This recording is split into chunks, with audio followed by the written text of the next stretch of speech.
When you wrote the song My Way for Frank Sinatra, Yeah. he should have blown you. I mean, that was some That song. is a great That was song. low on my list of what I wanted from Frank Sinatra.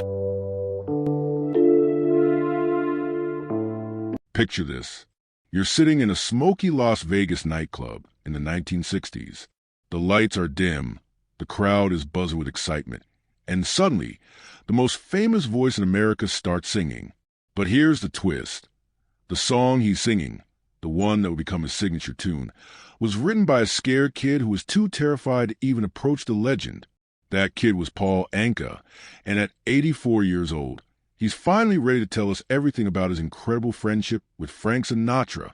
For decades, Paul Anka kept the most fascinating secrets about Old Blue Eyes locked away. But now, after more than 60 years in the music business, he's opening up like never before. And what he's revealed will completely change how you think about Frank Sinatra, the Rat Pack, and one of the most famous songs ever written. Let me take you back to where it all began. Paul Anka was just a teenager when he burst onto the music scene. At only 16 years old, he was already a star, but like every young musician of his time, he had one dream: to meet Frank Sinatra. Frank wasn't just a singer to Paul and his generation. He was the king of cool, the man every performer wanted to be like. They wanted to dress like him, talk like him, and play at the same venues he played. But Frank Sinatra had a reputation that made grown men nervous. He was known for his quick temper, his connections to some very dangerous people, and his ability to make or break careers with just a few words. So when young Paul Anka finally got the chance to meet his hero, he was absolutely terrified.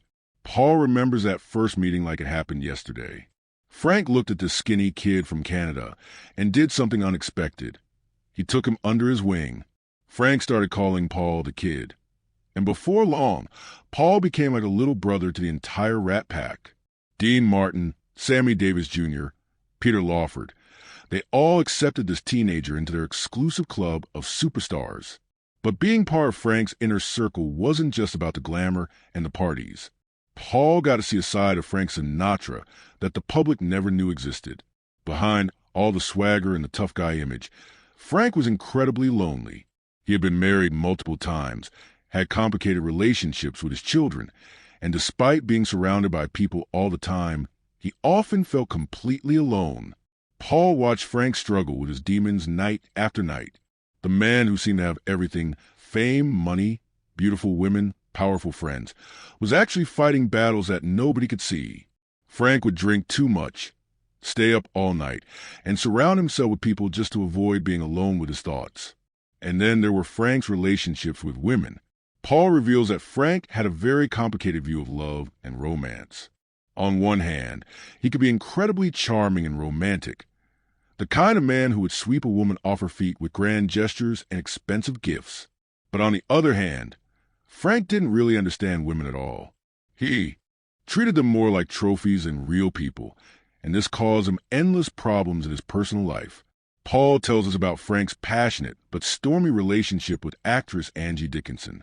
According to Paul, Frank was absolutely crazy about Angie, and she was one of the few women who could handle his intense personality. But even that relationship was filled with drama, arguments, and misunderstandings. Then there was Frank's famous feud with Barbra Streisand. Most people never knew how much Frank actually disliked Barbra. Paul reveals that Frank thought Barbra was too demanding, too difficult to work with, and frankly, he just couldn't stand her personality. This was shocking to many people because both Frank and Barbra were considered legends in their own right. But perhaps the most interesting revelation Paul shares is about Frank's alleged connections to organized crime. For years, rumors swirled about Frank's relationships with mobsters and crime families. Paul was there for many of these interactions, and he paints a picture that's both fascinating and terrifying. Frank wasn't a gangster himself, but he definitely moved in circles where very dangerous people were common. Paul remembers sitting in restaurants where men in expensive suits would come over to Frank's table and whisper in his ear. He witnessed conversations that suddenly stopped when certain people walked into the room. And he saw how Frank could make phone calls that would solve problems that seemed impossible to solve through normal channels. The most incredible part of Paul's story, though, is how he came to write the song that would define Frank Sinatra's entire career. My Way. This is where Paul's story becomes almost unbelievable, because the truth about how this song was created is nothing like what most people think. For years, Frank would tease Paul by saying things like, "Hey kid, when are you going to write me a song?" But Paul was absolutely terrified of the idea. Here he was, a young man who had written hit songs for other artists, but the thought of writing something for Frank Sinatra made him break out in a cold sweat. What if Frank hated it? What if it wasn't good enough? What if it ruined their friendship? So Paul kept avoiding it, making excuses, and hoping Frank would forget about it. But Frank never forgot about anything, especially when it came to music. He kept bringing it up, and Paul kept getting more and more nervous about it. Then one day, Paul heard a French song called Comme d'habitude, and something clicked. He realized that this melody could be perfect for Frank, but it would need completely new lyrics. So Paul locked himself in his apartment with an old typewriter and started writing. But this wasn't just any writing session. Paul would try to get inside Frank Sinatra's head and write lyrics that sounded like something Frank himself would say. Paul sat at that typewriter until 5 o'clock in the morning, chain-smoking cigarettes and drinking coffee, trying to capture Frank's voice and words. He used phrases that Frank actually used in conversation, words that were tougher and more direct than Paul would normally write. Instead of writing a typical love song, Paul wrote something that was like Frank's autobiography set to music. When Paul finally finished the song, he was still terrified to show it to Frank, but he gathered up his courage and played it for the man himself. Frank listened to the whole thing without saying a word, and Paul's heart was beating so fast he thought he might pass out. When the song ended, Frank was quiet for what felt like forever. Then he looked at Paul and said something that changed both of their lives forever. He said it was perfect. But here's the part that most people don't know. Frank almost didn't record My Way at all. Even though he loved the song, Frank was going through a difficult period in his career. He was thinking about retiring from music. He was having problems with his record label, and he wasn't sure if he wanted to put out any new songs. Paul had to convince him that this song was special, that it would be something people would remember forever.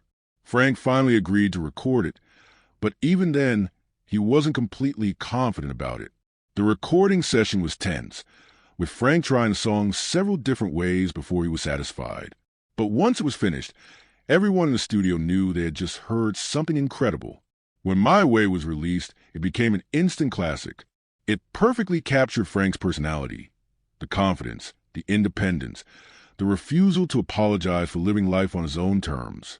The song became Frank's signature tune and one of the most covered songs in music history. And Paul, the scared kid who was too nervous to write for his hero, had created a masterpiece.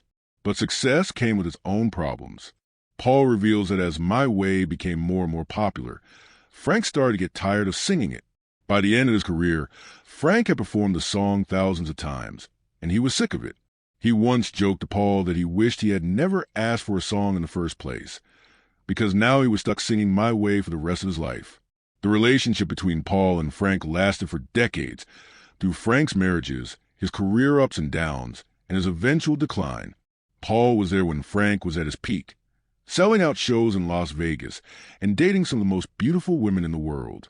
But he was also there during Frank's darker moments, when age and illness started catching up with him. Paul watched Frank struggle with his health in his later years.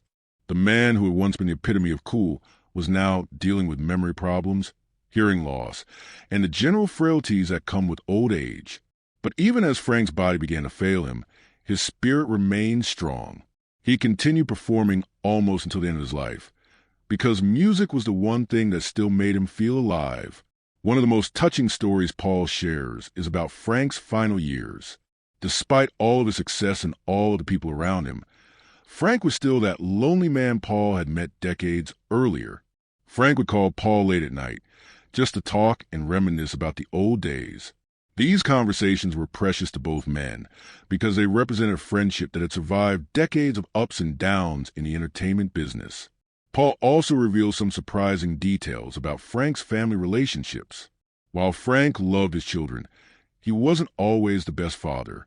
His career came first, and he missed many important moments in his kids' lives. This was something that haunted Frank, especially as he got older and realized that all the success in the world couldn't make up for lost time with family. But perhaps the most important thing Paul wants people to understand about Frank Sinatra is that behind all the legend and mythology, he was just a man. He was a man with incredible talent, yes, but also a man with fears, insecurities, and regrets just like everyone else. Frank's public image was carefully crafted to hide his vulnerabilities, but Paul saw the real Frank, the one who worried about performances, who struggled with relationships, and who sometimes felt overwhelmed by his own fame. Paul's stories about Frank aren't just gossip or celebrity tales. They're a window into what it was really like to live in that golden age of American entertainment. Paul was there for some of the most legendary moments in music history, from Frank's comeback performances to the wild parties with the Rat Pack.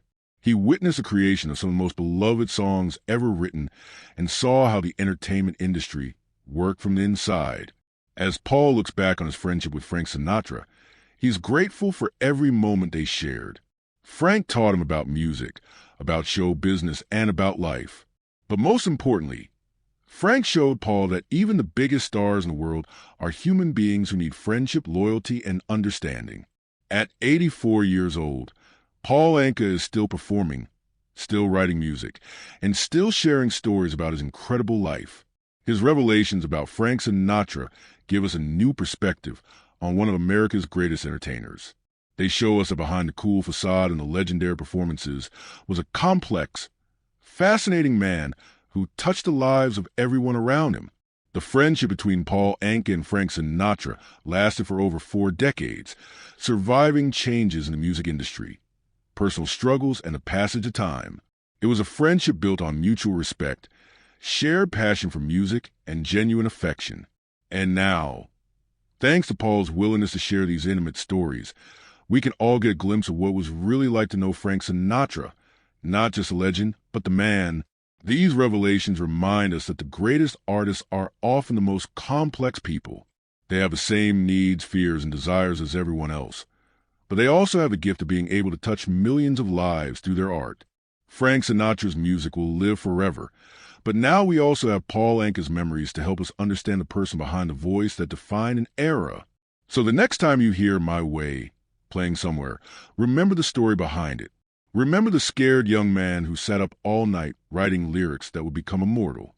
Remember the friendship between 2 musicians who came from different backgrounds, but shared a love of music that lasted a lifetime. And remember that sometimes the best stories are the ones that take decades to tell. If you enjoyed learning these incredible secrets about Frank Sinatra and Paul Anka's amazing friendship, make sure to hit that like button and share this video with your friends and family. There are so many more untold stories from music history that deserve to be heard. Subscribe to our channel and ring that notification bell so you never miss another fascinating tale from the golden age of entertainment. What other legendary musicians would you like to hear secrets about? Let us know in the comments below, and we might feature their story next.